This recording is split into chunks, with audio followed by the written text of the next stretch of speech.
Good evening, everyone, and welcome. I'm Artis Brenneman. And I'm Gloria Wiebe, and we are here today on behalf of the Faith Community Nursing Interest Group, formerly known as the Parish Nursing Interest Group.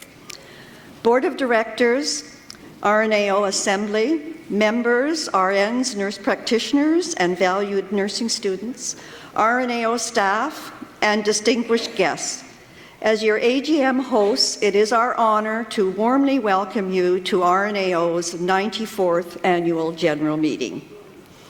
The Faith Community Nursing Interest Group has strongly participated in upholding the ends of RNAO, meeting with nursing students and engaging them to be involved with the interest group, and connecting with nurses in addressing realities of change, such as the increasing religious and cultural diversity of our society and the restructuring of our public health care system.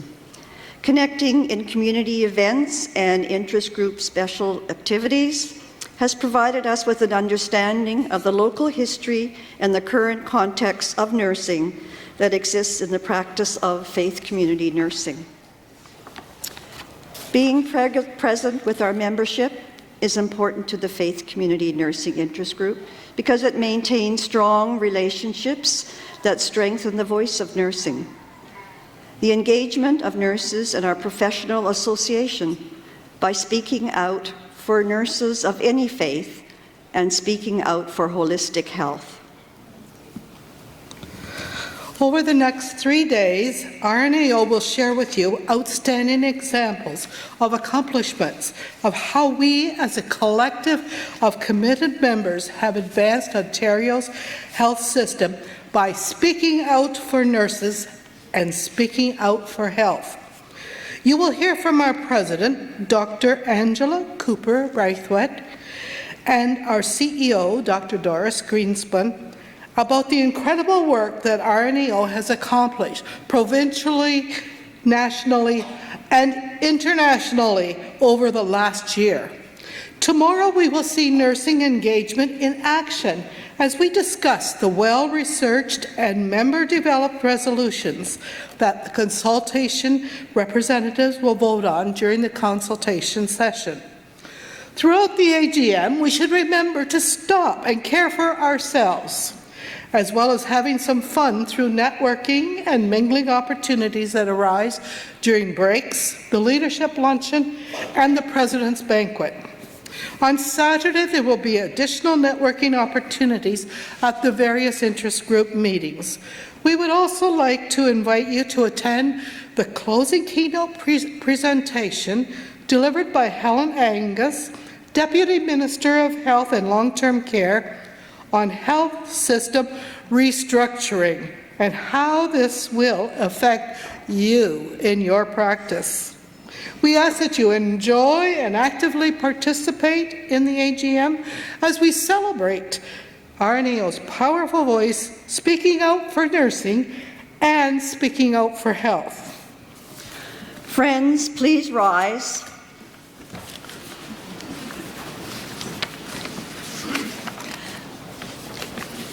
And join us in welcoming our esteemed procession led by Red Sky Performance.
would like to begin tonight by acknowledging the land on which we gather. Please welcome Artistic Director and Cultural Leader, Sandra Laron from Red Sky Performance.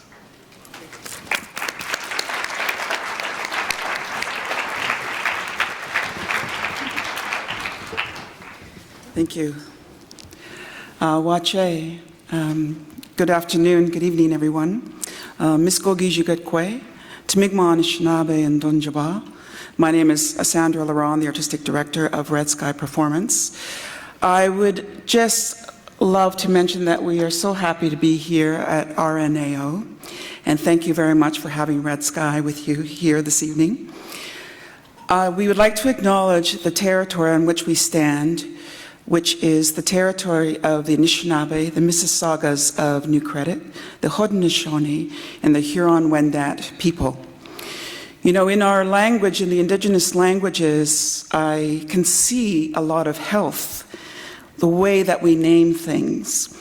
For example, when we say the name Toronto, when we say Toronto, the meaning of it is where trees are standing in the water. When we say Ontario, it means sparkling water. And I've heard with Canada, it means both the village, but I've also heard another version of that, which is everywhere you look, there is clean. And when I think about the beauty of our languages that really emanates from the beauty of land, it makes me think, what is beauty? And I think a part of that is beauty is health made visible. When something is shining, when we have the sparkling water, when trees are growing into water, we're talking about health. And not only just human health, but the health of all creatures, sentient beings, and the air and the land and the water and all of us. That permeates beyond even human health. So I just want to say to Miigwech, and thank you very much for having us here this evening. Thank you. Miigwech.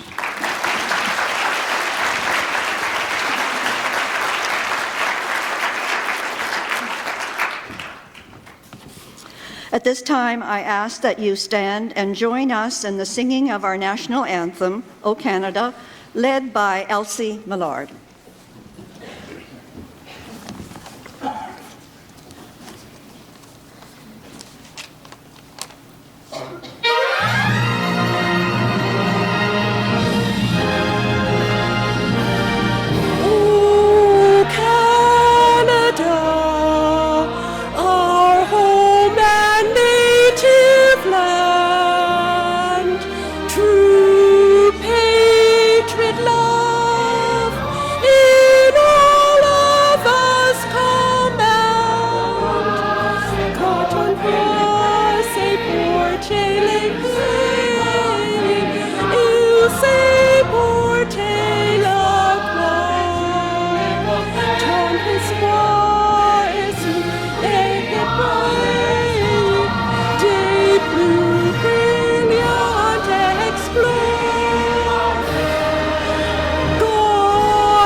It is our pleasure to welcome Doris Grinspan, RNAO Chief Executive Officer.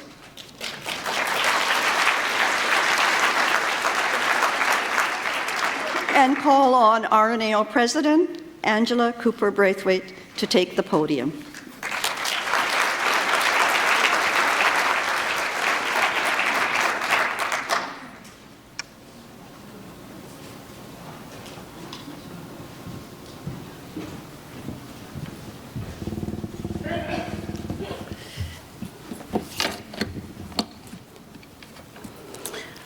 Good afternoon, ladies and gentlemen, members of the board, RNAO staff, distinguished guests, friends, and colleagues.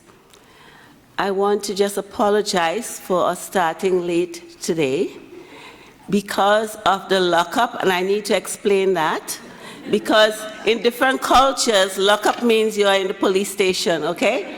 You're in prison.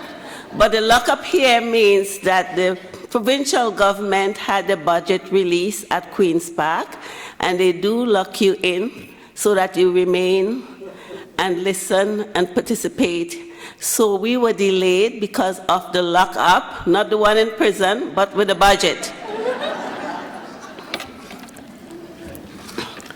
Thanks, Gloria, from the Faith Community Nursing Interest Group for hosting the 94th Annual General Meeting.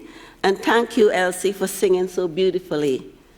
Over the next 2 days, and in the company of over 700 RNs, NPs, and nursing students, other health professionals, and members of the public, we will take great pride in celebrating RNAO's numerous accomplishments achieved together in the past year.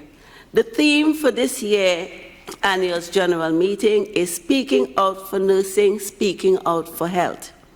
It captures who we are as professional association dedicated to speaking out for the advancement of nursing profession and the individual RNs, NPs, and nursing students to best serve the public, and a professional association dedicated to influence positive outcomes for Ontarians by strengthening social and environmental determinants of health, as well as our healthcare system. Our next few days, you will see examples of our amazing accomplishments over the last year. For that, I thank you profoundly. Our engaged members, our value-driven board of directors, our evidence-based and courageous CEO, with our expert staff and our esteemed partners. Let me now introduce you to our board of directors and special guests. Can I ask that you please hold all the applause until everyone has been named? RNAO Board of Directors 2018-2019, Betty Aldershot, Region 1, Morgan Huffman, Region 2, Nathan Kelly, Region 3, Larissa Gaspy, Region 4, Maria Luzado, Region 5, Hilda Swirsky, Region 6, Beatrice Jackson, Region 8, Alison Kern, Region 9, Wendy Pearson, Region 10, Jennifer Flood, Region 11, Rhonda Seidman Carlson, Interest Group Representative, Una Ferguson, Interest Group Representative, Lauren Allison, Student Representative, and Sholem Goberman, Public Relations Representative.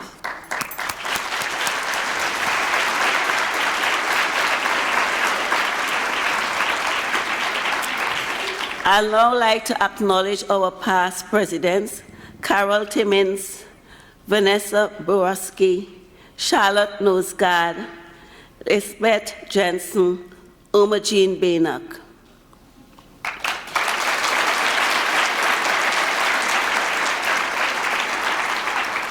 Our Lifetime Achievement Award recipients, Jane Underwood, Linda O'Brien Pallis, Kathy Crow, Charlotte Nosegard, Cheryl Forchuk, Paul Andre Gauthier, Joyce Fox.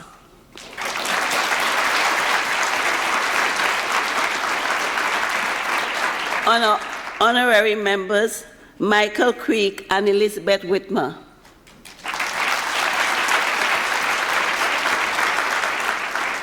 Next, I'd like to introduce members of the Provincial Parliament.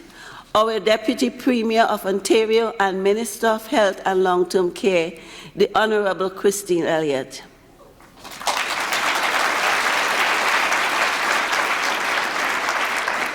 Our health critic, Ontario New Democratic Party, France Gillanis.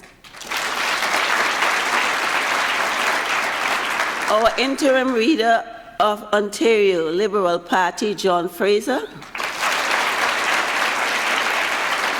and leader of the Green Party of Ontario, Mike Schreier. Members of the Provincial Parliament, Mitzi Hunter, MPP for Scarborough-Gilwood, Natalia Kusanova, MPP and RN, Mississauga Centre, Rick Nichols, MPP Chatham-Kent, Leamington. Other government friends, Michelle Acorn, Provincial Chief Nursing Officer, Tim Hadwin, Assistant Deputy Minister, Community and Mental Health and Addictions and French Language Services, Consul Generals, Marcos Correra Letelier, Consul General of Chile,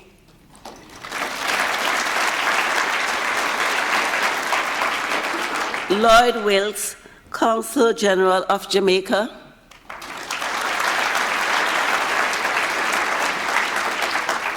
representatives from the key stakeholder partners, AV Tech scrolling list of names. Here we are, Nadia Alma, President of Ontario Medical Association.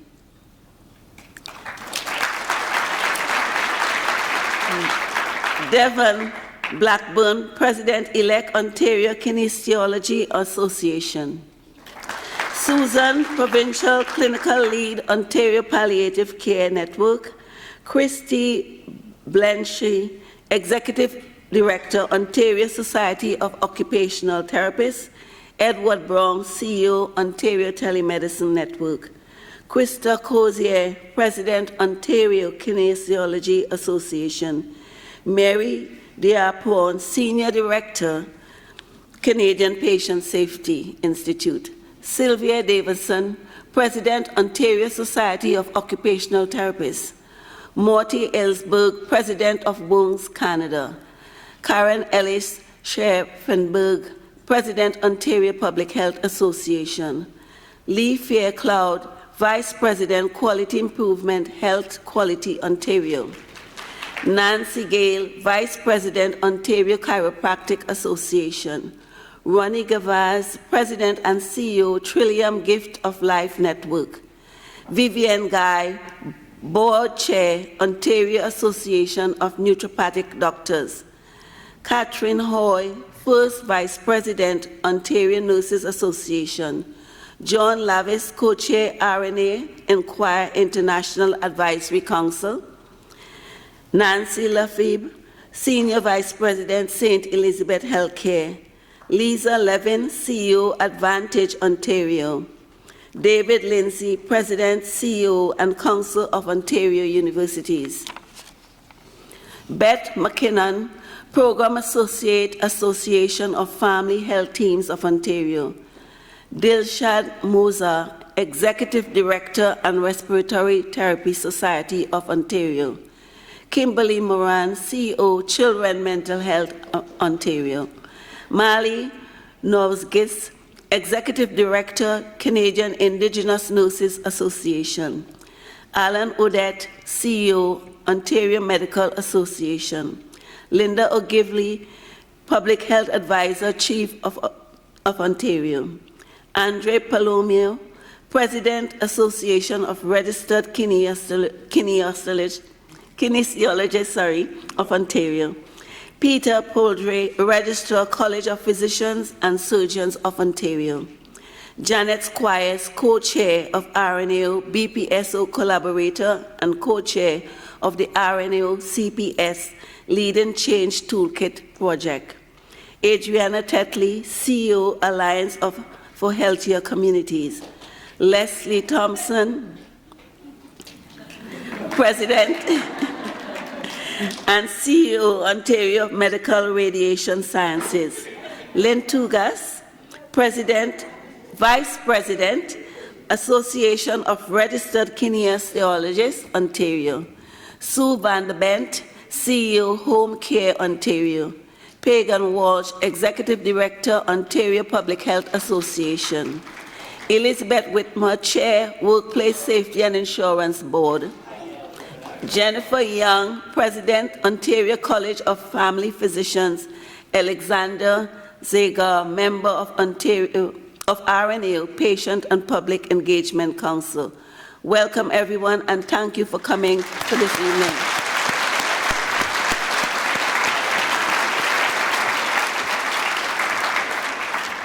I should tell you I have a sore throat, so my talking is not as usual, so bear with me.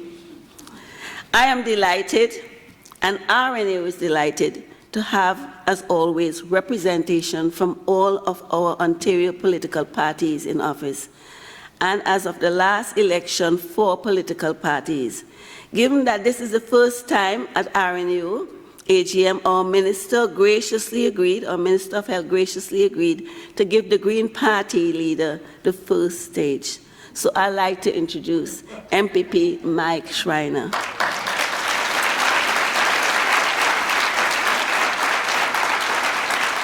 Mike Schreiner is the leader of the Green Party of Ontario and the MPP for Guelph. He was elected in the 2018 provincial elections with a resounding 45% of the vote as the Green Party of Ontario won its first ever seat at Queen's Park.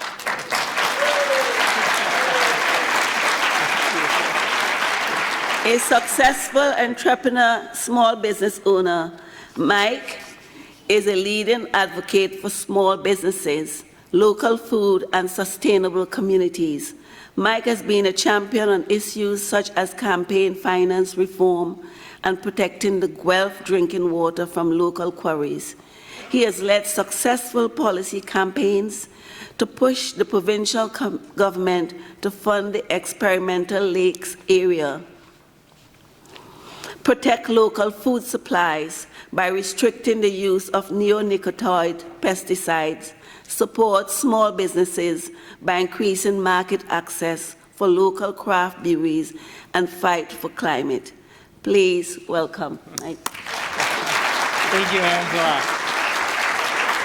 Thank you, Angela, for that kind introduction, and thank all of you for the opportunity to be here with you this evening. I just want to take a moment to thank RNAO for the beautiful just opening ceremony around the land acknowledgement, and just acknowledge, I believe, all of our shared responsibility to care for this place and to care for each other. And I know that's something that nurses deeply believe in. So it's an honor tonight to be part of your 94th annual general meeting, to be in the company of so many people who have dedicated their lives to caring for others and for building our public health care system. I also want to sincerely thank Minister Elliott and my colleagues for allowing us to not follow proper protocol and allow me to speak first, because I need to go and speak at another event of my writing tonight, and the faster I can get there, the better. So thank you for accommodating me. I really appreciate that. I truly believe that this year's AGM theme, that speaking out for nursing and speaking out for health, is truly essential at this moment in time. And so I think you have chosen wisely for your theme. Your vision for healthcare, looking at factors of prevention, the social determinants of health, of understanding the intersection between the environment and human health, is so critically important.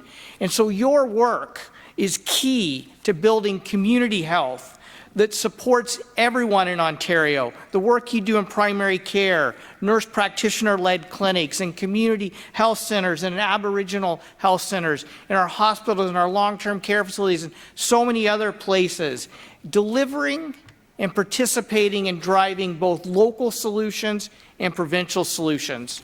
So from the bottom of my heart, I want to thank you for what you do.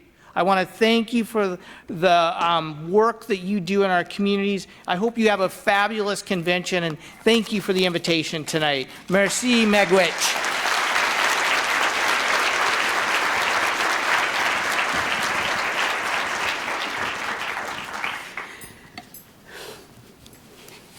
Thank you so much, MPP Schreiner.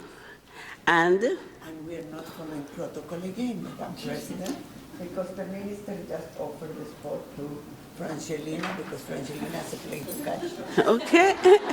Okay. I will see. Okay, just now. So, thank you, Francis, for joining us at this annual general meeting. And I would like to welcome you at the podium.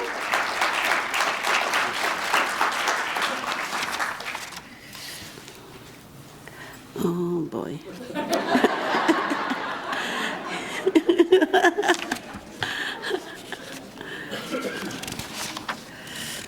I have to find a page to introduce her.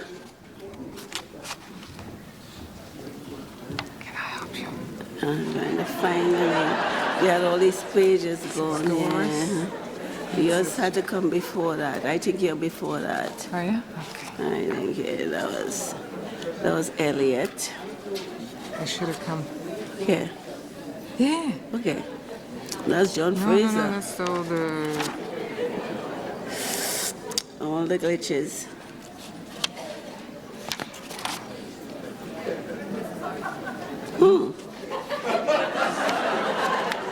I can't find her. Well, we're later than this, 7:03.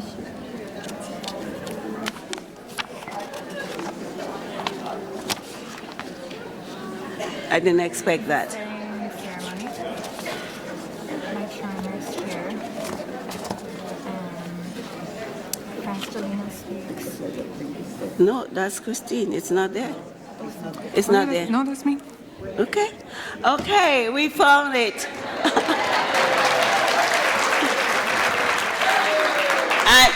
And I'll give you a joke. Last year, I was moderating a meeting for the federal government. No, it was the provincial government, sorry. And we had 3 speakers who we had agreed to meet, and I had everything organized. And a 4th speaker arrived, and it threw off my numbering system, but I was able to do it very easily because I'd done it several times before. This is new to me, so I'm saying, bear with me with some patience. I'll get there, I'll do it better the next time, okay? So we like to. Our NDP health critic, France Guillenas. She was elected as MPP in 2007. France has consistently been one of the top 5 MPPs at Queen's Park in terms of bills introduced by bills passed, times, and addressing the legislature and the work spoken. As executive director of the Community Health Center in Sudbury, France oversaw the expansion of healthcare services to many small and rural communities. She is an effective advocate for the Nickel Belt residents on important local issues such as health and long-term care, small and rural schools, water protection, and helping small businesses. Welcome, MPP France.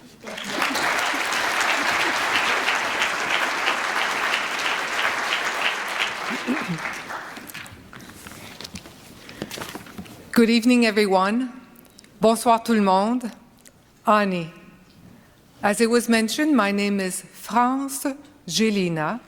I am the MPP for Nickel Belt, which is one of those, I have a constituent of mine in here.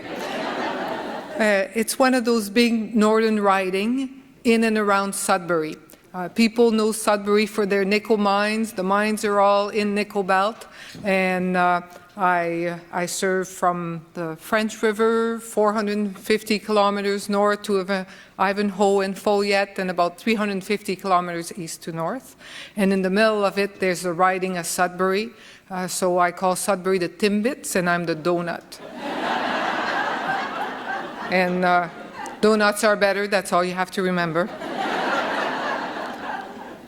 It is my pleasure to be able to say a few words on this important opening of RNAO 94th AGM. I start by thanking each and every one of you for the work that you do each and every day to look after us. We are very fortunate that we have such knowledgeable, caring nurses who work in Ontario and have decided to be part of RNAO to move health forward. RNAO doesn't advocate for nurses. Sure, they are a voice for nurses, but they are a voice for each and every one of us who wants our healthcare system to be better, who wants the health of each and every Ontarian to have a chance to reach their full potential. And this is what RNAO does.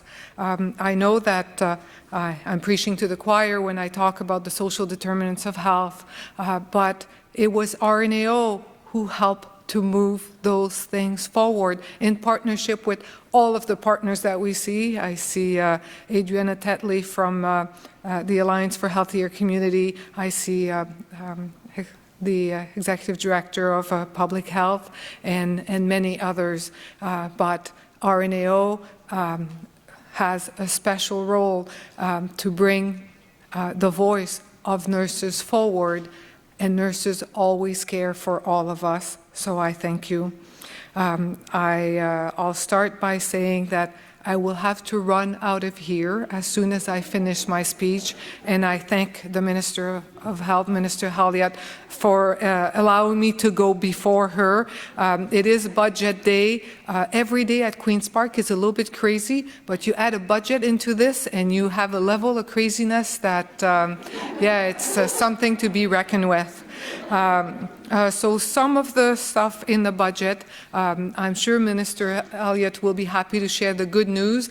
I will share, I'm the opposition, I will share some of the news that worried me a bit.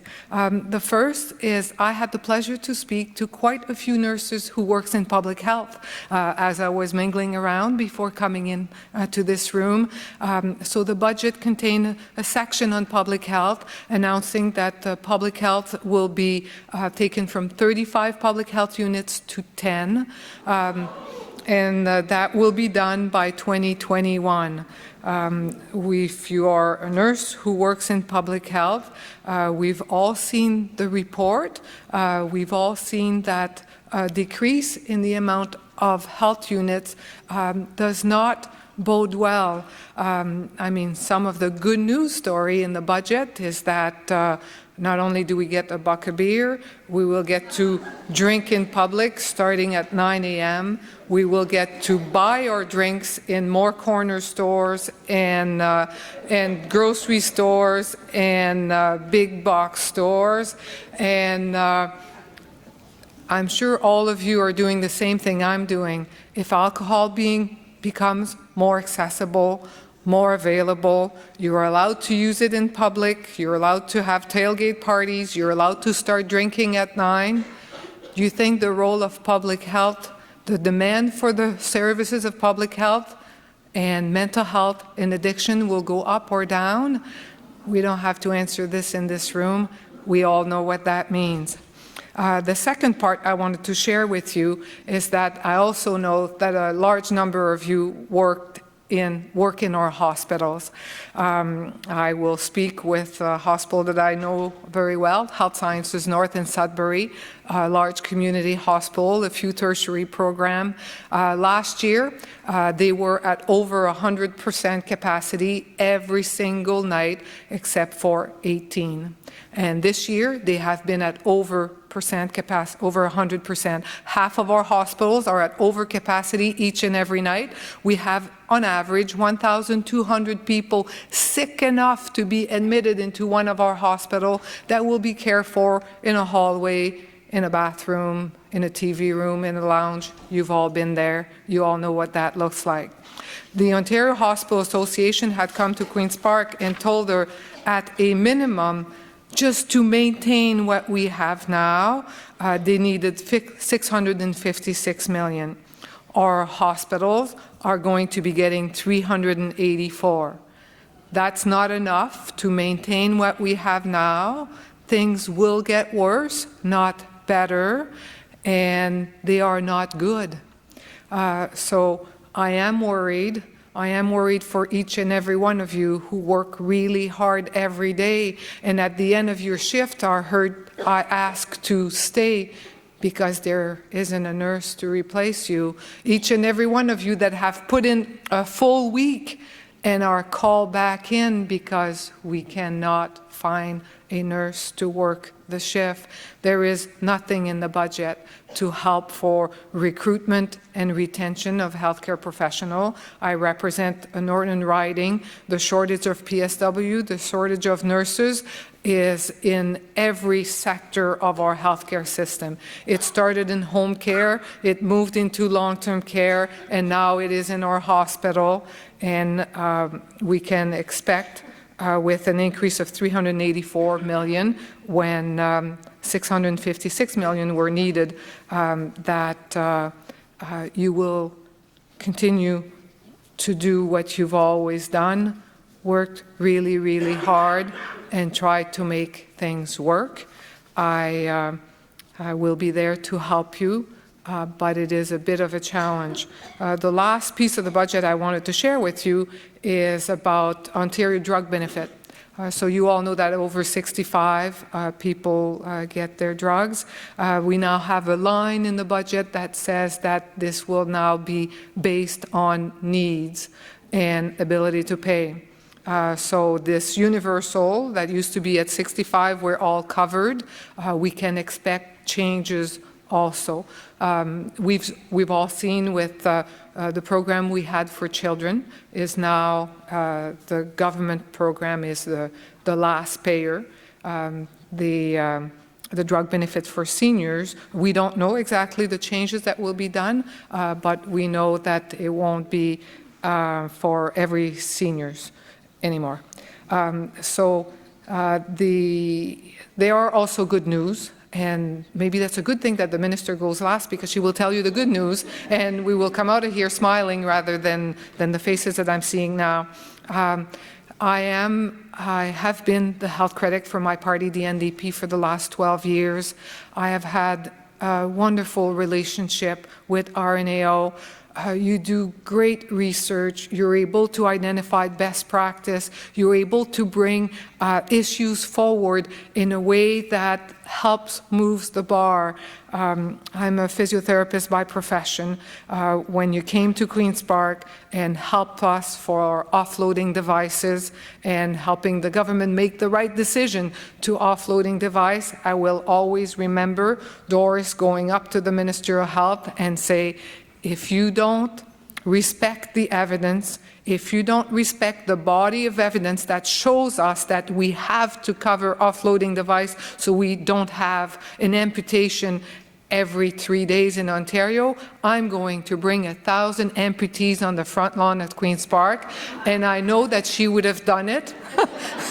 And I think the threat worked because we now cover offloading device.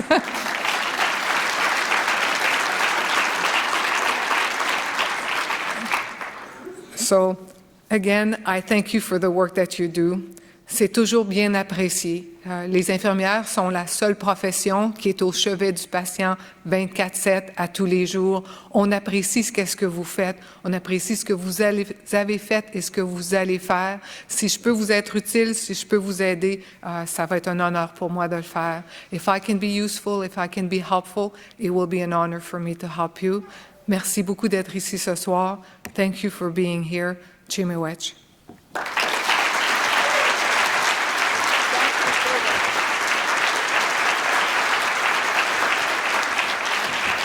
Thank you, France. And we do have another change in our protocol. This time I'm better prepared. I would like to welcome the interim leader of the Ontario Liberal Party, MPP John Fraser. John Fraser is the member of the Provincial Parliament for Ottawa South. For a number of years, he served as a palliative care volunteer at the general campus of the Ottawa Hospital and as a coach to the Canterbury Mustang football team. After the 2014 election, John was mandated to support the development of comprehensive strategy for palliative and end-of-life care in Ontario. It is a mandate he is asked for and one that he is grateful to have.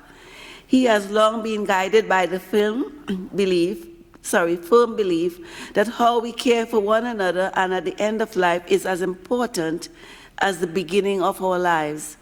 John has co-sponsored several bills, including Rowan's Law, a bill that passed in June 2016, whose mandate is to increase awareness about concussions in schools and in amateur sports to help end unnecessary concussion-related tragedies in our community. Please welcome Mr. John Fraser.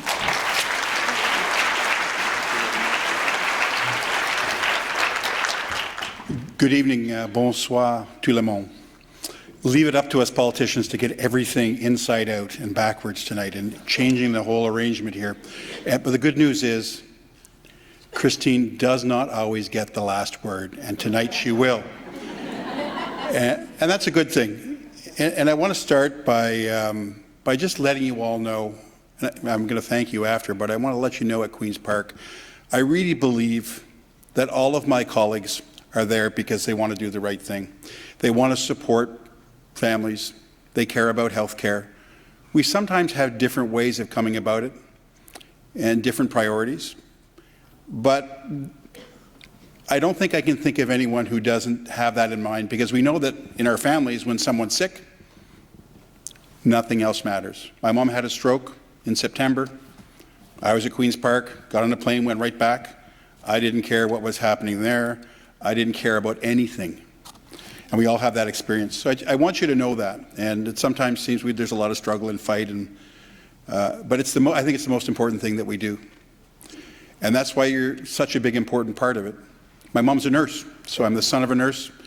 I grew up with my mom, obviously. What a silly thing to say. There we go, yeah.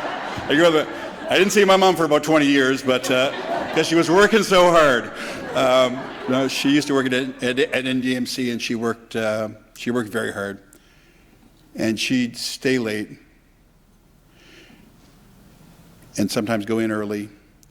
And she really cared about the stories and the people that she served, a lot of vets. And she still talks about it today. And she's had a stroke, and we're caring for her, like we're all kind of helicoptering around Mom because we have her at home. She swims 4 times a week. She's had a stroke. She's got 2 stents, 2 prosthetic hips, and a shoulder that doesn't work. And she keeps going. And you know what else she does? She counts her pills. Twice. And so these are the things that are, it just leaves an impression on you. And that's why I care. That's why I'm at Queen's Park. I care about healthcare. I care about what you do. I was very fortunate in the last government to have had the mandate for palliative end of life care, which was one that I asked for. And it's something I really care about. I'm a bit busy with some other things right now. I still really care about it. I don't get as much of a chance to work on it. But I will probably in about a year, because we'll have a new leader, and I'll have a bit more time. So I look forward to working with you on that. So I do have a question, though. How many people here from Ottawa? I saw the Pearly. There's Akash right there. Everybody's there. So that's a lot of people. That's more than in my caucus. However, here's the thing I remind people is, the tide rolls in, the tide rolls out, the tide rolls back in again. So we're just in the process of making sure that we're ready for the next time the tide rolls in. And I want to thank you very much. I hope you have a great conference. Thank you for all the work that you do. Merci à tous. Bonsoir.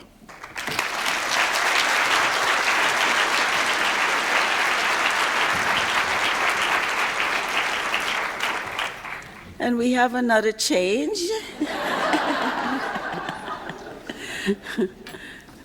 Now we will hear from our nursing colleagues.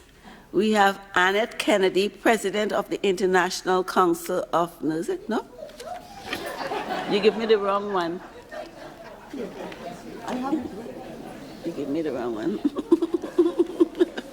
Okay.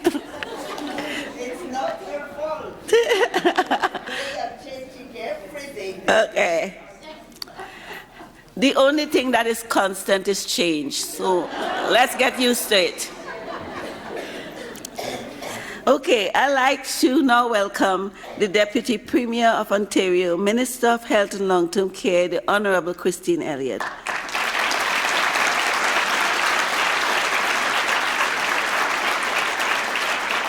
She was elected as MPP for Newmarket, Aurora in 2018, and previously, Elliott was elected as MPP for Whitby, Ajax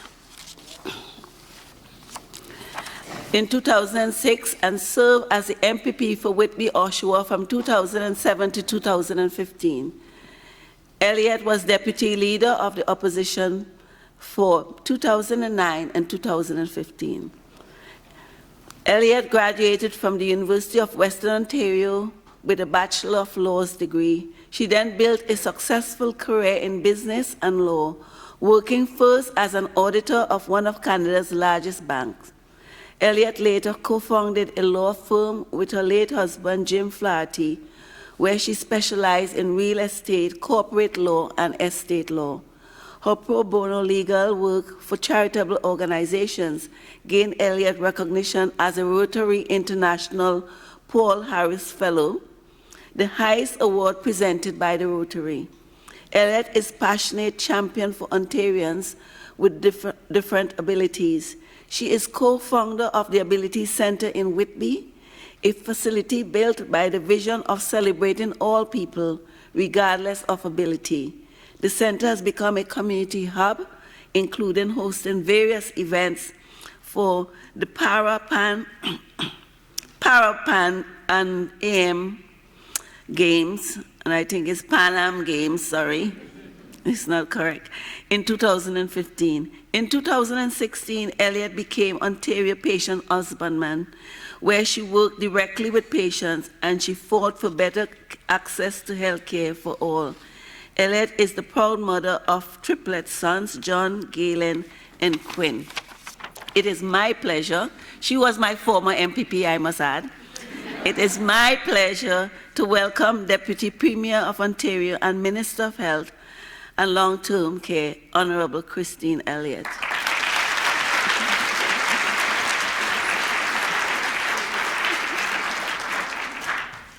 Well, thank you very much for your kind invitation and introduction. I'm really very pleased to be here tonight, and I would like to thank the RNAO leadership for inviting me to join you. I am last tonight, and as John said, that I don't always get to have the last word, so I'm very pleased to be able to do that tonight. I'm also very pleased to be joined by my colleague, Natalia Kusendova, who is a proud member of RNAO and gives me great advice on a regular basis. So I do have a lot of nursing input into my daily work as the Minister of Health and Long-Term Care. As you heard from my biography, I don't have a healthcare background. I'm not a frontline care provider like all of you. I'm sadly a lawyer and a politician, which puts me down about here, I think, in most people's estimations. But I really want to thank you for the great work that all of you do in our communities in every healthcare setting across the province. The work of Ontario's nurses really is the backbone of our healthcare system. I want to thank you very sincerely for everything that you do. So, you'll often hear, again, that the Premier will say that nurses are the backbone of our healthcare system, and I really agree. I'm also really pleased to be here as my first activity following our first budget 2019. So a lot has happened since I last spoke with many of you at Queen's Park in February. As you may have heard, just a few days after our meeting, our government announced our plan to build a public healthcare system centered around patients, families, and caregivers to improve the patient experience and to provide more connected care. Because we know that our healthcare system is on an unsustainable path right now. Together, we need to protect our public healthcare system for our children and to structure it for success. And I have to say that I was really impressed to hear the list of 37 different healthcare providers that are also here tonight. You're already connecting with each other and providing the kind of integrated care that we envisioned for the province of Ontario. So keep it going. We're really, really happy to see that. But what I've heard for years as health critic, as Ontario's first patient ombudsman, and now as Minister of Health and Long-Term Care, is how frustrating and exhausting it can be making transitions from one healthcare provider to another. I heard this virtually on a daily basis from patients. We all know that our healthcare system is facing capacity pressures today, and it does not have the right mix of services, tools, or digital sources to be ready for a growing and rapidly aging population with increasingly complex healthcare needs. We know that hallway healthcare has only continued to become more commonplace over the years. Frangelina mentioned that there are over 1,200 patients every day receiving healthcare in healthcare hallways in hospitals and storage rooms. This is a practice that should be anything but common. And that's why we are building a public healthcare system where patients and families will have access to better, faster, and more connected care. A system where nurses, family doctors, hospitals, home and community care providers, as well as mental health service providers, are empowered to work together as a team. Where within these teams, providers are encouraged and able to communicate directly with each other, rather than working in silos directly communicating only with the government, and are dedicated to creating a seamless care experience for patients and their families. We envision a public health care system where patients are supported from transitioning from one healthcare provider and one healthcare source to another, rather than being left to navigate the complex system on their own. With the creation of the newly announced Ontario Health Teams, we will work together to break down the barriers among providers and take the guesswork out of navigating the healthcare system for patients. Now, I recognize that many of you will have questions about exactly what we have in mind with Ontario Health Teams, so please allow me a moment to explain. Ontario Health Teams are a new delivery model of integrated care where a group of healthcare partners would partner together and be supported to work together as one coordinated team for their patients. For instance, a team could be comprised of primary care, hospital services, mental health, community services, home care, and long-term care. These integrated teams will provide a full range of health services to patients and to streamline navigation for those who need it. As a team, they will work together towards common goals related to improving health outcomes, patient and provider experience, and value. The team would be held clinically and fiscally responsible for delivering a coordinated continuum of care to a defined geographic population, using Barrie, for example. Ontario Health Teams will be driven based on the needs of patients and communities and will meaningfully engage and partner with families, patients, and caregivers. We envision that patients, family, and caregivers will more actively shape how local health services are being provided. The providers that form Ontario Healthcare Teams will be free to determine the governance model that works best for them, their patients, and their communities, and will provide high-quality care that is informed by the best available evidence and clinical standards. When healthcare providers work together and are funded together, we can finally integrate care and consider the needs of the whole person and not see a person as a diagnosis or a condition, but really holistically consider the needs of the patient as a person.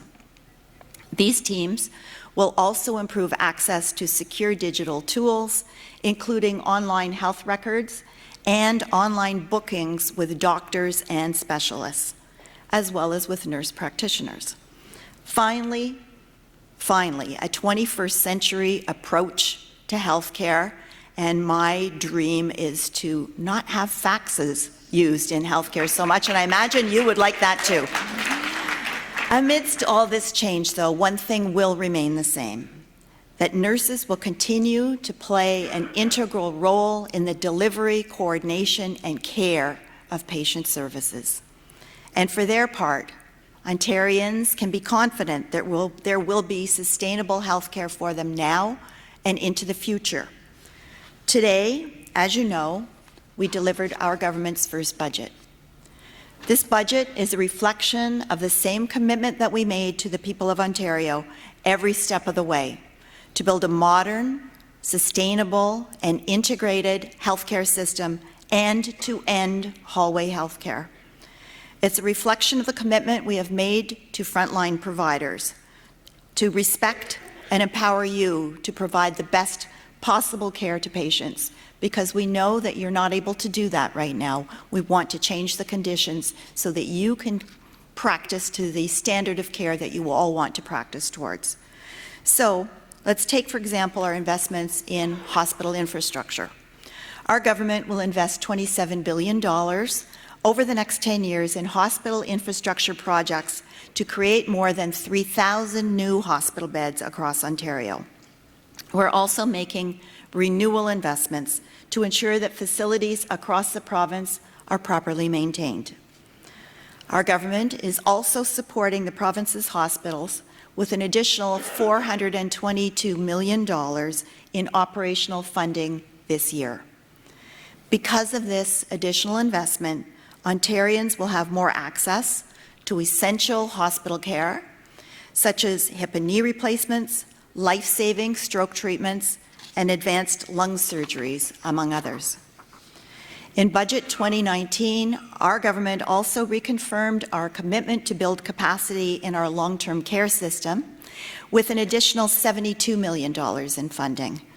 This will support more beds, nursing, personal support care, and programs and services for residents and families.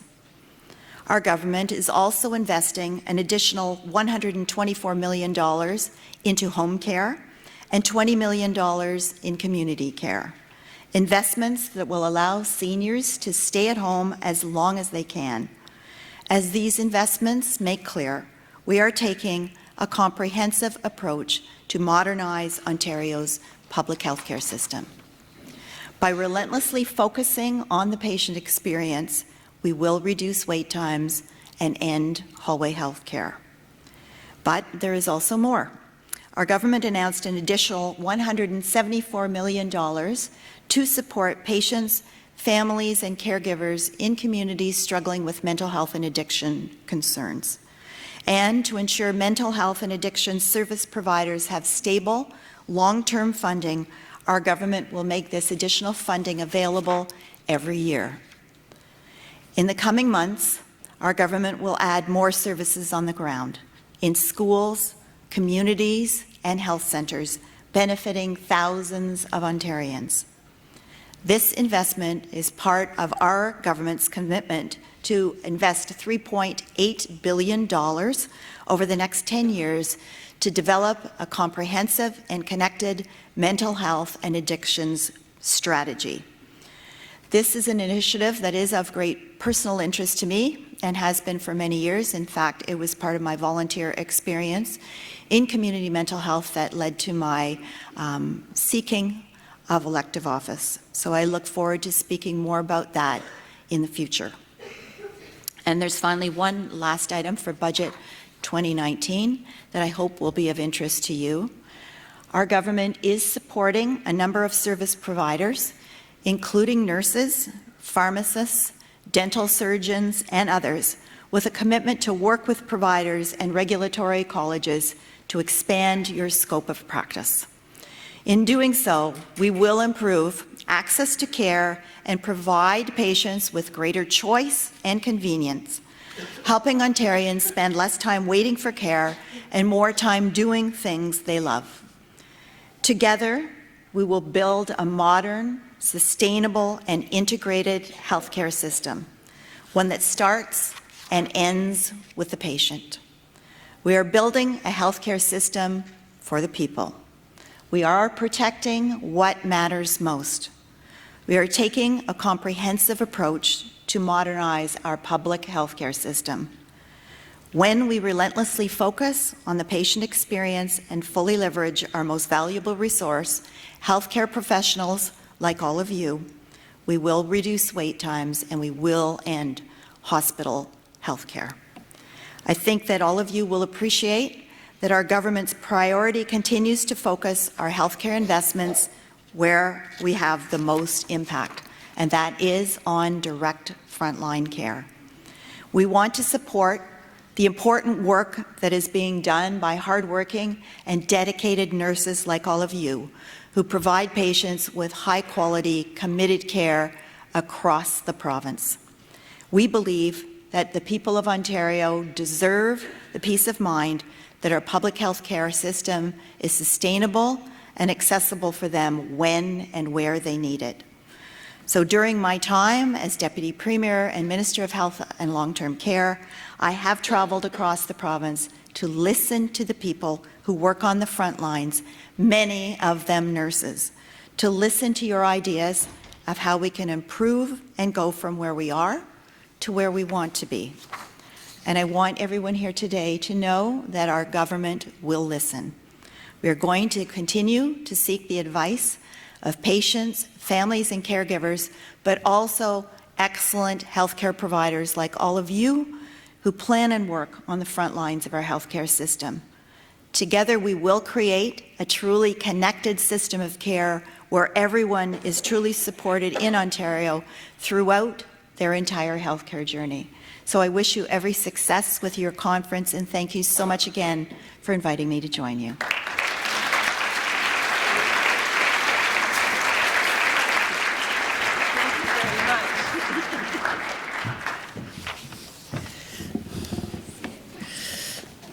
Yes. Now, we will hear from our nursing colleagues. We have Annette Kennedy, President of the International Council of Nurses, or ICN. Annette Kennedy was elected as the 28th President of the International Council of Nurses in June 2017, after serving 4 years as Vice President.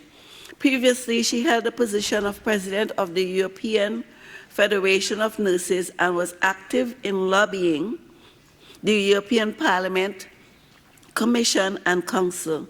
A registered nurse and midwife with a BA in Nursing Studies and a Master of Science in Public Sector Analysis. Annette was the Director of Professional Development for the Irish Nurses and Midwives Organization for 19 years. And was established in the INMO's very successful Education Research and Resource Center. Annette is abroad tonight and has sent a video message for us. So we'll now hear that video.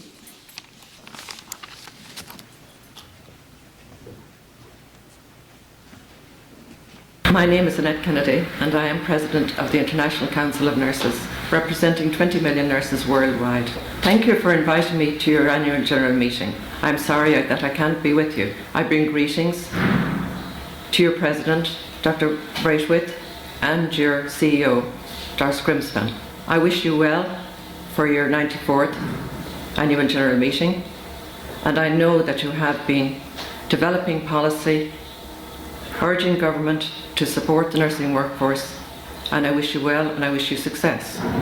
However, we need to do more. We need to encourage nurses to speak about what they do every day of the week.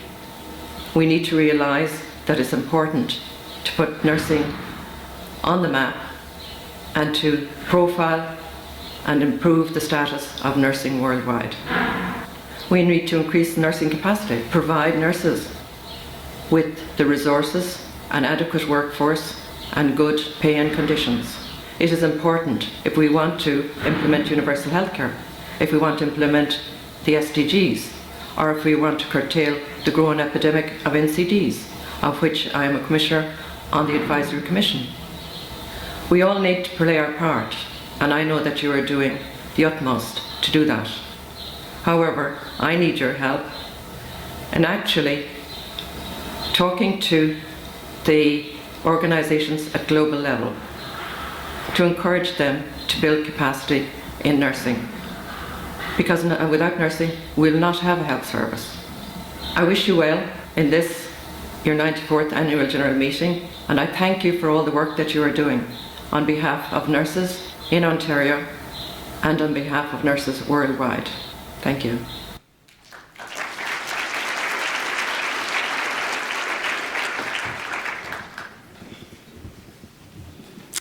That was a wonderful message. It's always a pleasure to hear from our International Council of Nurses. We've also received powerful messages from Dr. Beth Baldwin Tiggs, the president of Sigma, known to most of us, to you and us, as STTI. STTI, now Sigma, was founded in 1922 and has more than 135,000 active members in more than 90 countries. Membership is by invitation to the baccalaureate and graduate nurses who demonstrate excellence in scholarship, to nurse leaders exhibiting exceptional achievements in nursing. Our esteemed CEO is one of the members. Beth Baldwin Tiggs, President, has served in numerous STTI international and chapter positions and held leadership positions such as Board of Directors, Executive Committee, and Vice President. I will now read the letter from Dr. Tiggs on behalf of Sigma. Dear President Angela Cooper Brathwaite, CEO Doris Greenspan, board members, fellow nurses, Minister of Health, and other distinguished guests, it is with great pleasure I bring greetings and warm regards and congratulations on behalf of Sigma to RNAO on your 74th Annual General Meeting.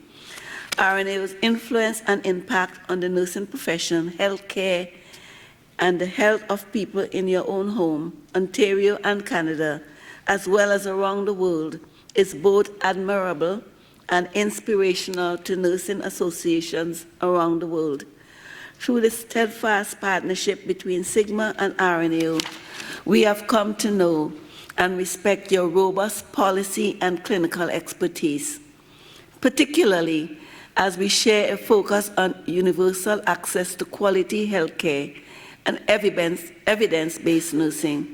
I have never ceased to be amazed at the power of nursing to drive change, and you have adeptly mobilized this power to produce incredible results.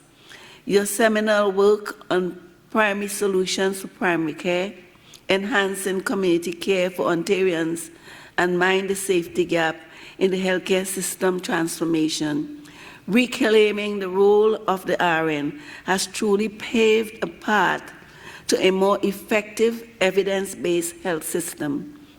I echo your Minister of Health and colleagues in praising the bold vision and encouraging you ongoing advocacy to strengthen a health system that is responsive to the public's needs. When it comes to evidence-based nursing, Sigma is proud to have RNAO as a partner in the spread of evidence-based culture in nursing and healthcare to improve practice and health of people. RNAO advances in guideline development, implementation science, and evaluation of exemplary and a wonder to behold. For 2 decades, your best practice guidelines program has empowered thousands of nurses everywhere to deliver the best possible care, whether it is in promoting smoking cessation and breastfeeding, treating and managing diabetes, or preventing falls among older adults. We are delighted to house your growing body of resources in Sigma's Virginia Henderson Global Nursing E-Repository to further boost the traction of evidence-based nursing. Your resources are amongst the ones with the highest circulation. We are thrilled that your publication, Transforming Nursing Through Knowledge, Best Practice for Guideline Development, Implementation Science, and Evaluation, has become a global bestseller. As your partner in publishing, allow us to share your pride in this successful production and feat. I personally have enjoyed and been inspired from reading about your program, its purposeful evolution, as well as the lived experience of healthcare and academic organizations in translating evidence into practice for better healthcare, quality, and patient outcomes. I encourage all to give this coveted resource to fellow clinicians, educators, students, and policymakers, especially as we approach Nursing Week, the most fitting occasion to celebrate and propel our profession and our impact to greater heights. Again, I congratulate Dr. Doris Greenspan, Irma Jean Baynard, and their collaborators on this impressive book. With this message of endless congratulations, please allow me to also recognize your CEO, Dr. Doris Greenspan, induction as a Fellow of the American Academy of Nurses. Dr. Greenspan's leadership at the forefront of health policy and nurse practice, alongside her contagious passion, which she generously shares worldwide, makes her a most fitting inductee to this Nursing Hall of Fame.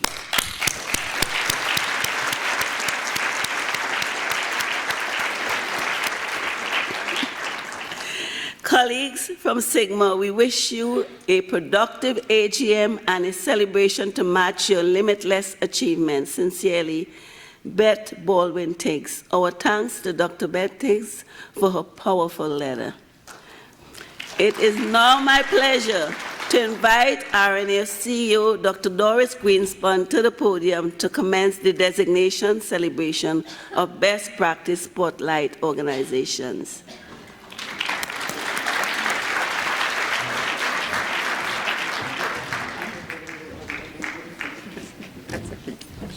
So this is the book.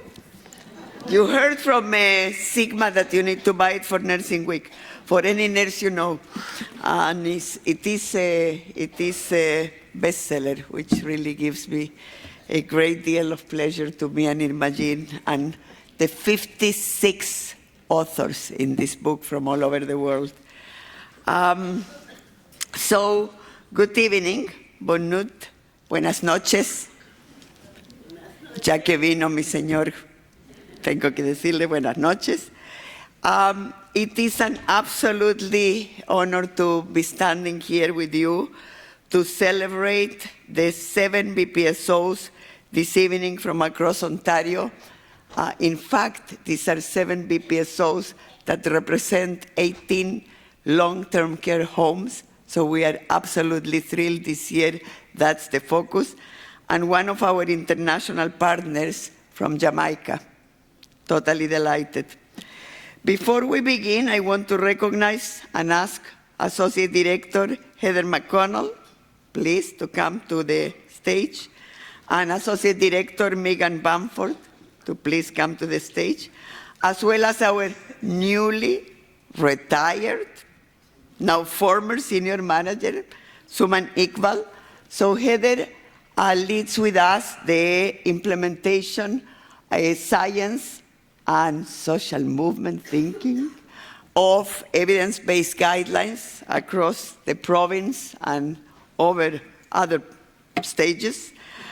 Megan Banford leads guideline implementation and the evaluation team for which John Lavis, Dr. John Lavis, is with Madame Leslie Thompson, are the co-chairs of the Enquire data system, which is an international data system, the largest anywhere for nursing in the world. And they push us to the limit, and we just love it. So thank you. Coming from these meetings, in fact, Monday and Tuesday, that's exactly what we are doing those 2 days. And we have people from OECD, from the World Health Organization, and many others that are interested in the work. So just watch it in years to come. We'll become only stronger. And thank you for the amazing leadership, colleagues. And have a good time in retirement, Suman, but we are not going to let you be so.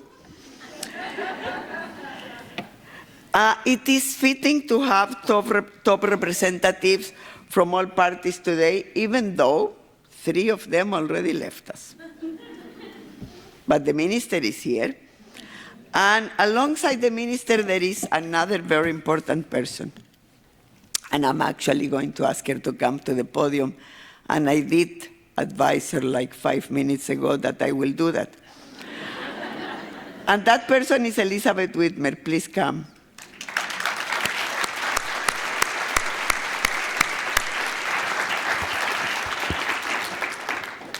Because Elizabeth Whitmer, when RNAO was no powerhouse, we are now. Now they don't have a choice, really. They need to kind of follow a bit the song. But back then, we were not. We were a much, much smaller organization with much, much less members. We didn't fill this place with standing people because they didn't have seats. And yet Elizabeth Whitmer, when I put that proposal, believed that we can pull it through. And when I first hired Tazim Birani, whom I am not sure she's here today, I said to Tazim Birani, Tazim, I'm going to give you one person to start this program because I even don't know if we can pull it through. And it's a lot of money that we are getting. Well, you will be happy to know, Elizabeth, not only we pull it through, the funding has increased. So for that, I need to thank the previous government, the current government, and quite frankly, any future government. Because I don't think that any government will want to have a press conference of us saying that right? Here you go. And we know how to do that. I mean, you heard Frangelina that I threatened that I was going to bring 1,000 people with amputations. The reality is she forgot that I actually did bring, because it was too many photo ops with the premier back then, and even with Eric Hoskin, who looks pretty good, but it's as many photo ops that you can have. So I actually did with Miriam. We did with Miriam Boutros bring actually 20 people with amputations to Queen's Park, and we did an event that we had MPPs living, crying the event because they had experience in their personal lives with people, terrible situations. And the reality is, the sad reality is that Ontario is still the only province in this country that funds offloading devices. So while I feel very proud that we succeeded that year, it's a shame in our country that we pay $70,000, and that was money from 3 years ago, it's probably more today, for a person to get an amputation, which is life-altering in their personal lives, and yet the offloading devices that cost anywhere between $120 and $1,500 are not covered from the public purse. So we need more associations, as the ICN president said, like RNAO, that politicians fear a bit.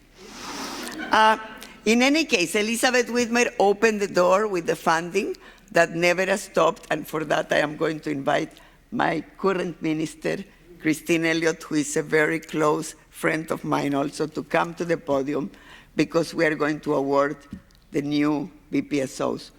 We have colleagues, 500 best practice spotlight organizations.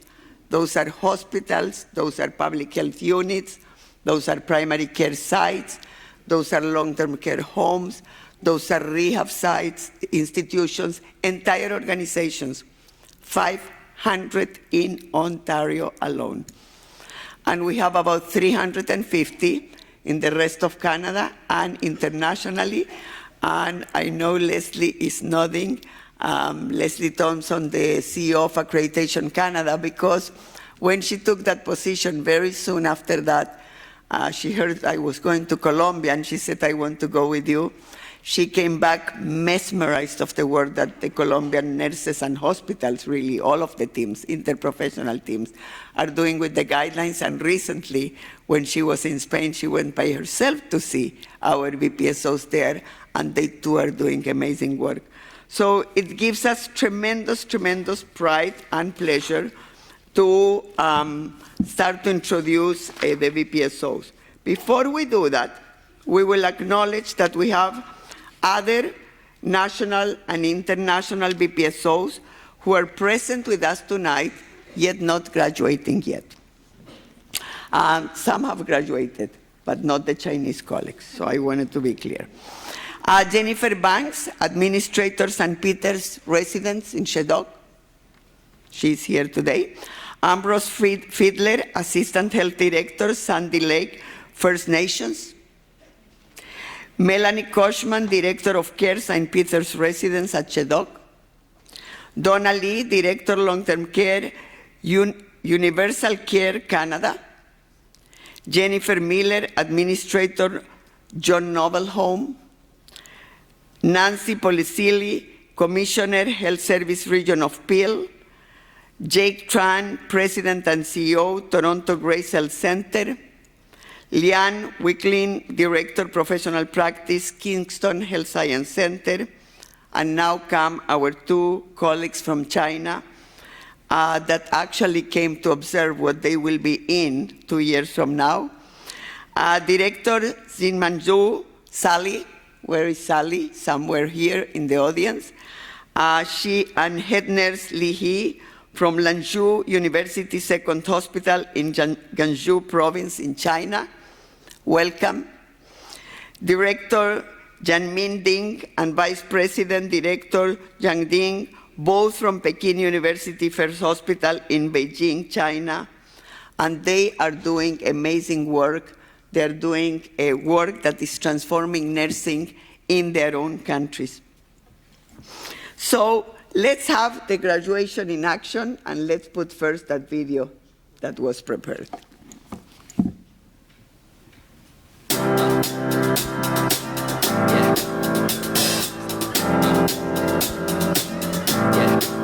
I got this feeling inside my bones.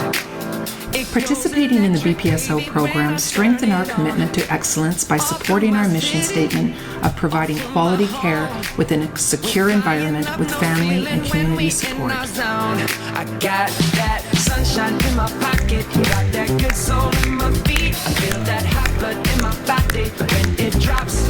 Ooh, I can't take my eyes off it, moving so phenomenally. You're more like the way we rock it, so don't stop. The journey to become a best practice spotlight organization during the past 3 years has served to improve the care we provide and to unite our team around this goal. Staff at the point of care have enthusiastically embraced the practices that so clearly support resident care. Nothing I can see but you when you dance, dance, dance. Feel good creeping up on you, so just dance, dance, dance. Come on, all those things I shouldn't do, but you dance.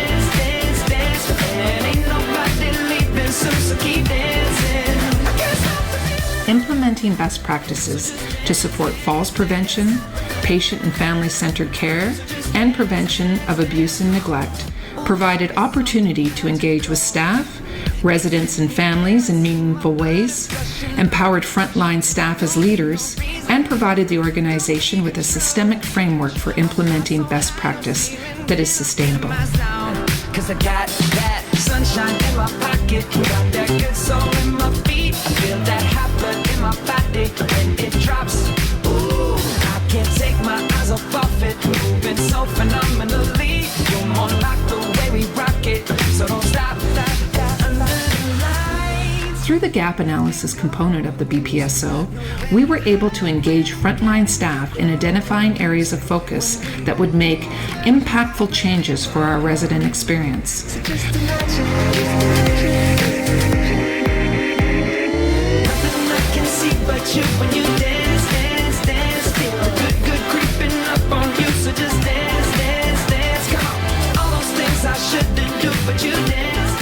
Our staff is now equipped with the knowledge, skill, and confidence to implement, monitor, and sustain best practices and positive outcomes related to quality care indicators. Tilbury Manor has improved in all care areas, and the reputation of the home has grown immensely.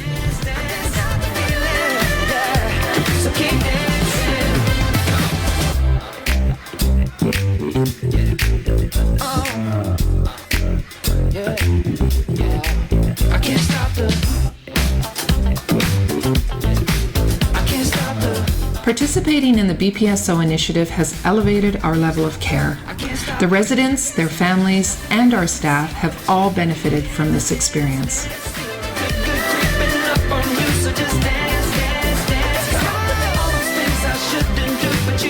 It has been an exciting journey to become a best practice spotlight organization, and we look forward to continuously enhancing the lives of the residents who live here and call Woodingford Lodge home.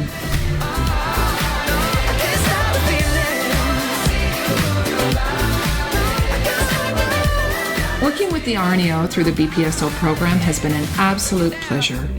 The mentorship, support, structural framework, and resources they so freely supplied has helped the UHWI to achieve its vision of promoting teaching, research, and the delivery of the highest quality of care through evidence-based practice. I can't stop the nothing I can see but you when you dance, dance, dance. Feel good creeping up on you, so just dance, dance, dance. All those things I shouldn't do, but you dance, dance, dance. Ain't nobody leaving soon, so keep dancing. Everybody say.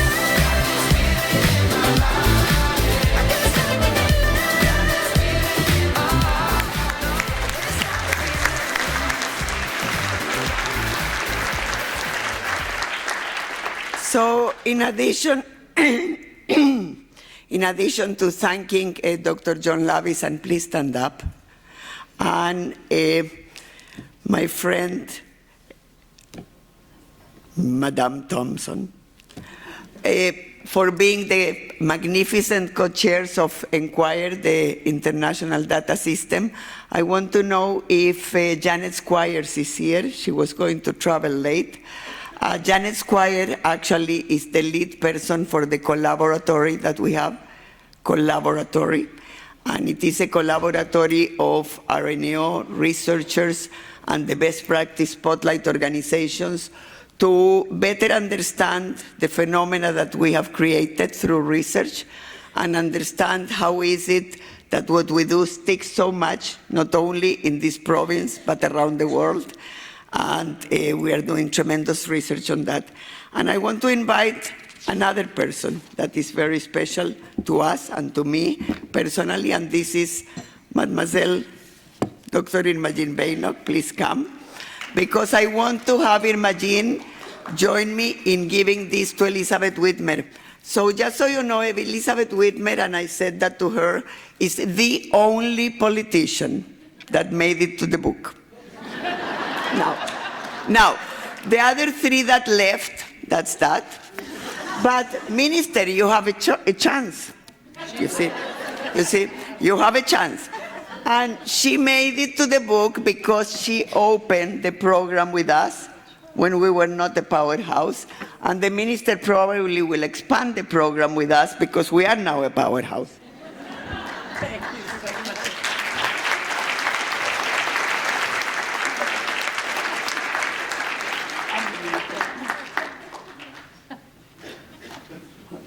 And now we will introduce, and they stay. You can stay too. You can stay too. So now we will introduce the awardees for the BPSOs. So we start first with Grove Park Home.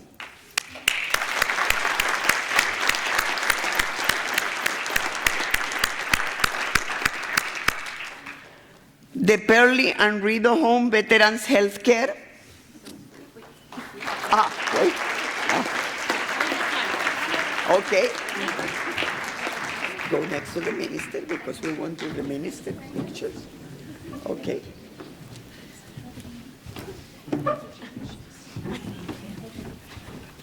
Apparently.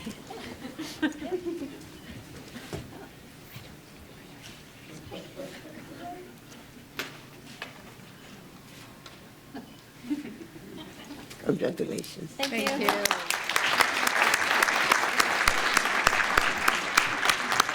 The Pearly and Rideau Veterans Health Center.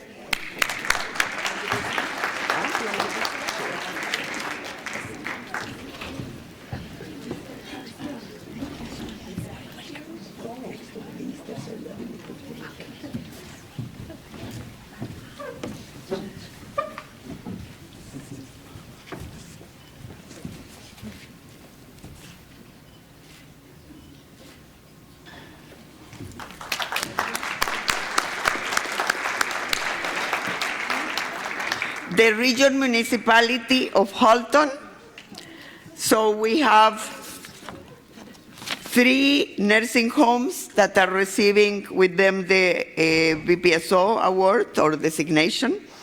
Allendale Long-Term Care Facility, Creekway Village, and Post Inn Village.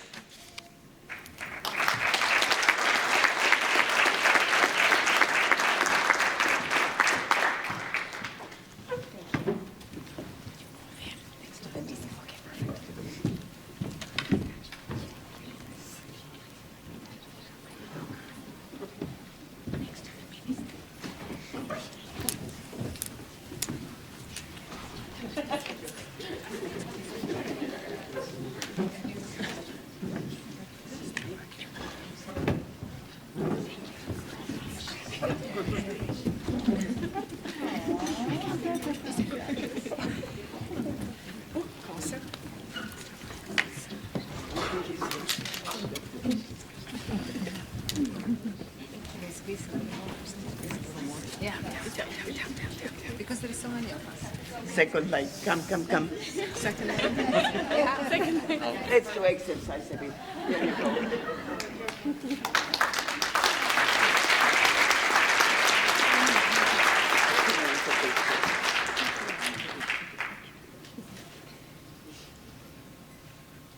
Now they must belong to Advantage Ontario because the CEO of Advantage Ontario, who must I say, we produce even good people because she used to be the director of policy at RNAO, but here you go. Amazing, Lisa Levin. So now we have the Regional Municipality of Niagara Seniors Home, which 8 LTC homes in the Niagara region are designated as BPSO today. And joining this evening will be 3 of the homes, Deer Park Villa, Douglas, Repelgee Lodge, and Woodlands of Sunset.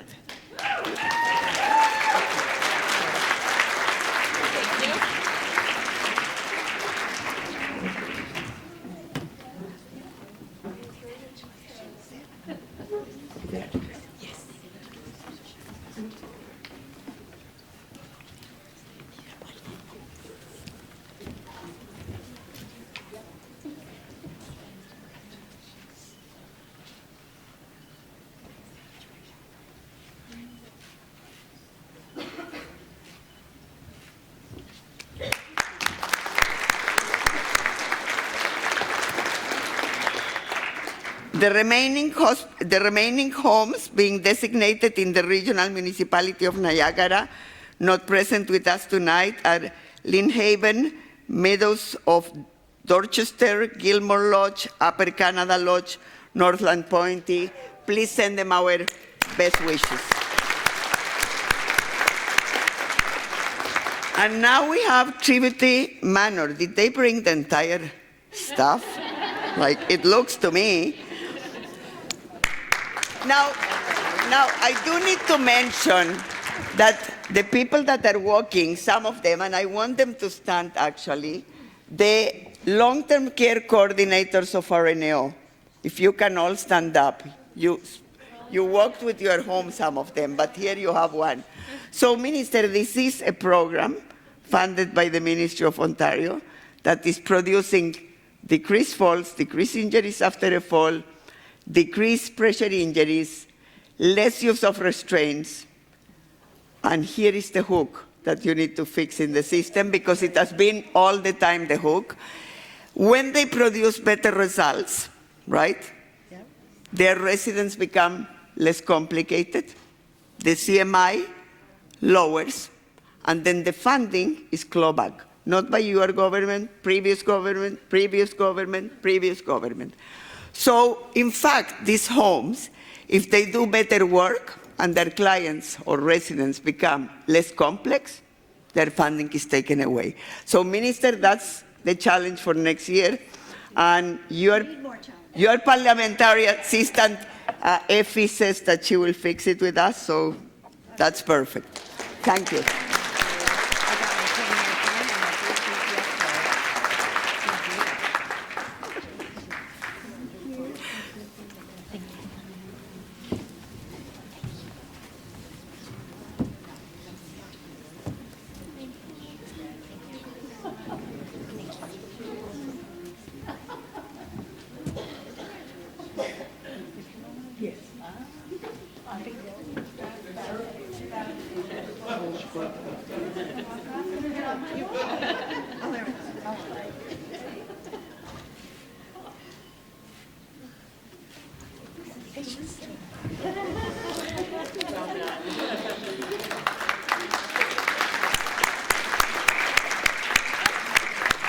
Williams George Extended Care Facility.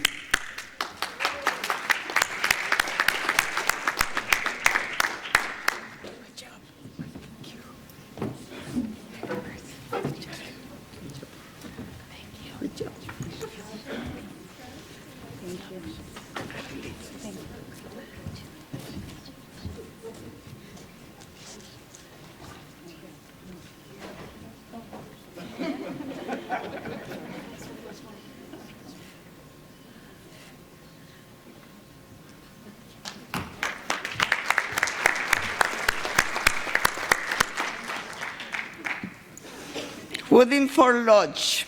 We have 3 homes, Ingersoll, Tillsburg, and Woodstock.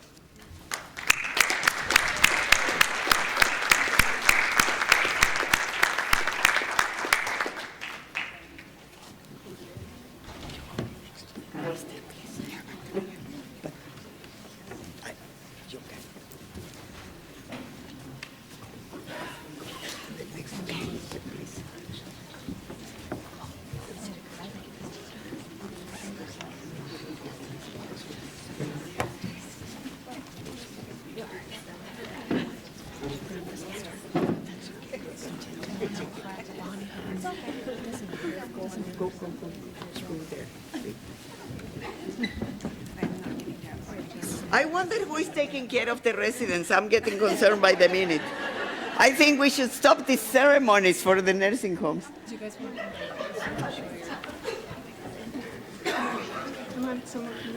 They want us down.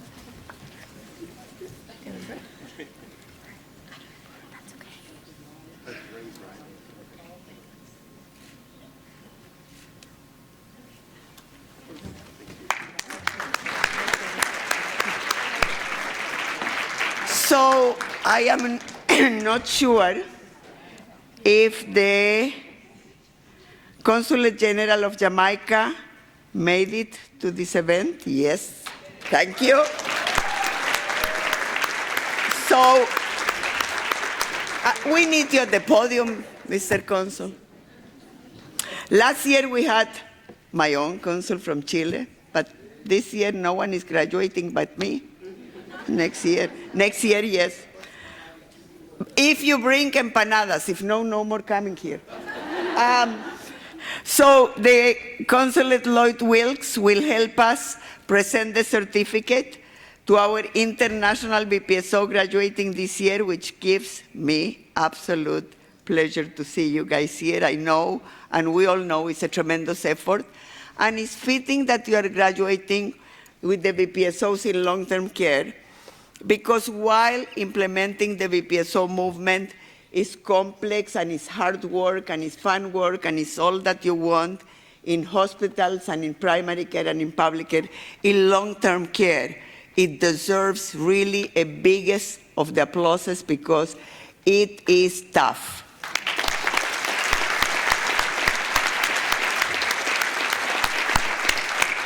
And we know that in your own country, it's not easy either. And I remember when one of your colleagues presented a year or 2 ago and how you have made it and the impact that you are having in your country for your patients and for the people in West Indies, Jamaica. So please join us at the podium.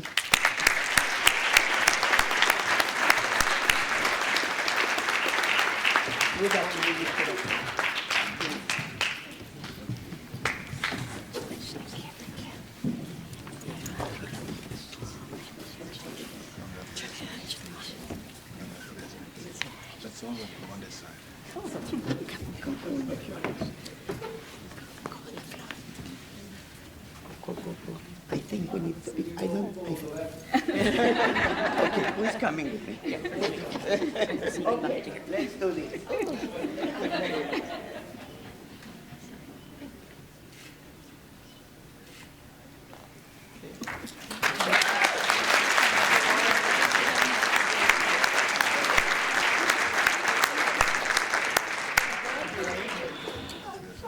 So, colleagues, you heard President Beth Tix, and I was impressed because only a person that has read the book can be so precise, and only a researcher can be so precise as she is, speaking about purposeful evolution of this program.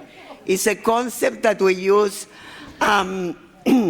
throughout the program, and it's a concept that we wrote about in the book, and it's a concept that means that you know when to push a program and you know when to hold back, depending on how things are moving and depending on where you want to go with it. So it gives me absolute pleasure tonight to announce that Montfort Hospital, Suzanne, please come, and if you have team members, they all should come. Absolutely, you all can come. Montfort Hospital will be the first hospital ever in Ontario to be designated, come here, to be designated as a best practice spotlight organization host.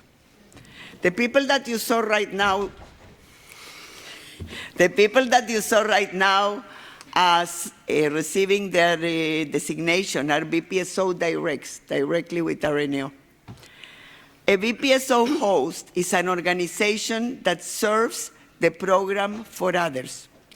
We have, in general, BPSO hosts that are only governments, i.e. the government of Spain, the government of Chile, that is doing, by the way, a magnificent work, MinSal. The Adelaide Unions Association in Australia, the College of Nurses in Italy, but this is the first hospital that will become a BPSO host. And it's because they have done magnificent work in Ontario in introducing best practice guidelines. This is not a journey of a year, 2 years. This is a journey, it's like a vortex. You never come out of it. You never come out of it. It started in 2003, you never come out of it. And Montfort started 10 years ago, I believe. 2012. Thank you, 2012. And they have implemented consistently 10 guidelines with absolute outstanding results. And they will be a BPSO host for Francophone hospitals or communities somewhere else, whether in Ontario, in Canada, or in other countries.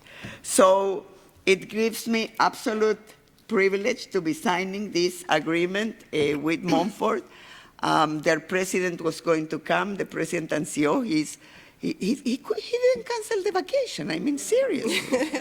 Seriously, I don't understand this. But Suzanne and her team is here, and I know that we will do fantastic work. They are being assigned to work with up to 5 BPSOs in 4 years. The first year is only to set the infrastructure. The next 3 years is when the BPSO, and to get the BPSOs. The next 3 years, the BPSOs directs, instead of reporting to RNAO, will be reporting to Montfort. And those BPSOs, at least 4 of them ought to be in Canada, and only 1 can be abroad. Otherwise, people will just do them all abroad. So, Suzanne, it's absolutely a pleasure, a privilege. I don't know if you want to say a few remarks. I have a few more. And you can say them in French. Yes, I have a few French words. Good evening, bonsoir. It is a pleasure to represent l'Hôpital Montfort at this special ceremony as we enter a new phase of our BPSO journey. Pour ceux qui ne nous connaissent pas, l'Hôpital Montfort, c'est un hôpital universitaire francophone de l'Ontario et nous sommes situés à Ottawa. Montfort has the best practice spotlight organization since 2012, and we are delighted to open a new chapter as BPSO host to be Francophone communities. Nous sommes très heureux et très fiers de la confiance que nous fait preuve l'Association des infirmières et infirmiers autorisés de l'Ontario en nous désignant le premier hôte des hôpitaux francophones du monde pour le programme Organisme Vedette en pratique exemplaire. In this capacity, we will mentor Francophone services and academic organizations in Ontario, Canada, and internationally. Based on our RNAO program and their expertise and support, augmented by our insight and the success we have gained through BPSO direct experience. Nous sommes impatients de faire connaître le mouvement de OVPE, qui sont fondés sur des données probantes, ainsi que la pratique exemplaire de l'AIIAO en matière de soins de santé auprès de la communauté francophone.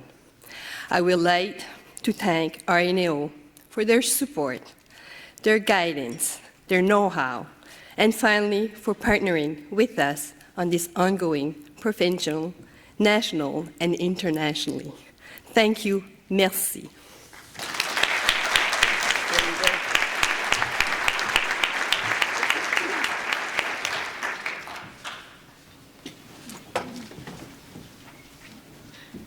Now you can still escape.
Thank you so much, and we know you will do magnificent work. A picture with the minister and you. Oh, yes, Minister, please. They want a picture. And our presidents. Absolutely. Absolutely. Yes, and you too. And Okay, yes, maybe one day I Yes, absolutely. For that, you need to run to party. Thank you, thank you. I will not today. Oops, watch out, it's a little bit deep.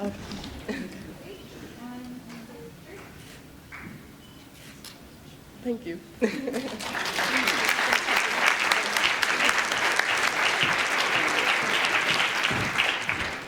So this ends the ceremony of the VPSOs, and I'm going to ask my esteemed president, I hope she didn't leave, okay, to come back to the podium and do closing remarks for us.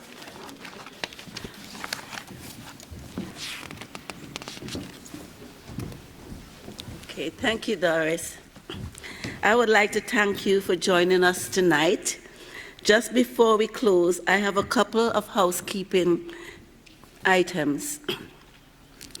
I'd like to remind all the consultation representatives that their mandatory orientation session begins at Friday, 7:50 a.m. sharp in this ballroom. Others won't have access to this room until 8:20 a.m. Designated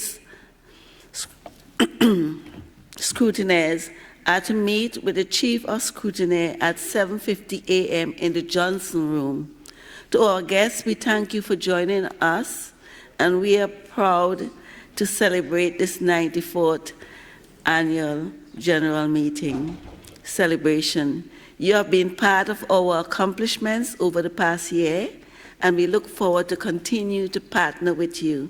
We invite you to mingle with RNAO members at the stakeholder reception immediately following the closing of the ceremonies with the departure of the processional.